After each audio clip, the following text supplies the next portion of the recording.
Kami siap mengevakuasi mereka yang luka-luka, mereka yang kena trauma, anak-anak yatim piatu.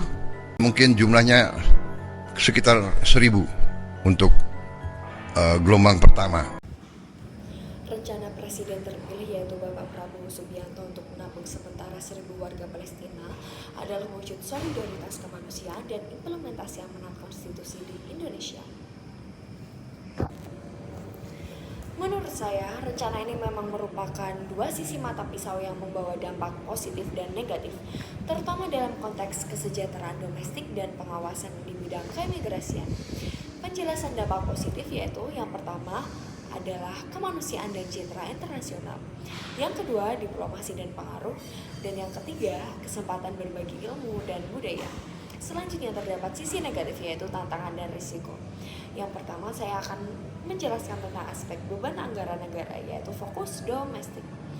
Ini adalah kekhawatiran utama saya, mengingat menampung 1.000 orang membutuhkan alokasi anggaran yang besar untuk sandang, pangan, papan, pendidikan, hingga terutama perawatan kesehatan, mengingat fokusnya pada korban luka. Anggaran ini tentunya bisa jadi dianggap sebagian masyarakat lebih baik dialokasikan untuk meningkatkan kesejahteraan rakyat Indonesia yang masih membutuhkan. Yang kedua terdapat di bidang aspek tantangan keimigrasian dan keamanan. Meskipun bersifat sementara, arus masuk 1.000 orang membutuhkan verifikasi identitas yang sangat ketat. Otoritas imigrasi harus memastikan prosedur masuk dan keluar sesuai dengan SOP Undang-Undang Nomor 6 Tahun 2011 tentang keimigrasian terlaksana dengan baik, termasuk pengawasan lokasi penampungan agar tidak menimbulkan masalah ketertiban umum atau potensi penyelundupan orang. Selanjutnya, terdapat dalam aspek isu sosial dan penolakan lokal. Jika penanganan logistik dan fasilitas penampungan kurang memadai, dapat memicu kecemburuan sosial atau penolakan dari masyarakat lokal di area penampungan, terutama jika fasilitas yang diberikan dianggap lebih baik daripada fasilitas publik setempat. Dan selanjutnya terdapat aspek kompleksitas logistik internasional. Indonesia harus berkoordinasi dengan UNHCR dan negara ketiga seperti Mesir untuk proses evakuasi. Kegagalan koordinasi dapat menyebabkan masalah di perbatasan atau keterlambatan, yang kemudian menjadi beban diplomatik bagi Indonesia.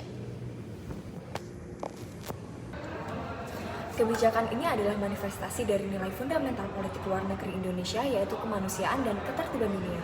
Tetapi pelaksanaannya akan berbenturan dengan realitas keterbatasan sumber daya domestik. Pemerintah harus memastikan yang pertama tersedianya dana non-APBN misalnya melalui sumbangan internasional, filantropi, atau dana khusus kemanusiaan untuk meminimalkan dampak pada anggaran yang seharusnya untuk rakyat Indonesia. Yang kedua selanjutnya yaitu prosedur keimigrasian dilakukan secara transparan dan ketat, serta status sementara dan mekanisme pemulangan disepakati jelas sejak awal. Jika implementasi dilakukan dengan manajemen resiko yang baik dan melibatkan bantuan internasional, dampak positif berupa penguatan citra diplomatik dan aksi kemanusiaan akan lebih dominan. Namun, jika perencanaan lemah, kekhawatiran aku dan kalian semua mengenai beban domestik dan masalah imigrasi bisa menjadi kenyataan. Sekian video dari saya, terima kasih.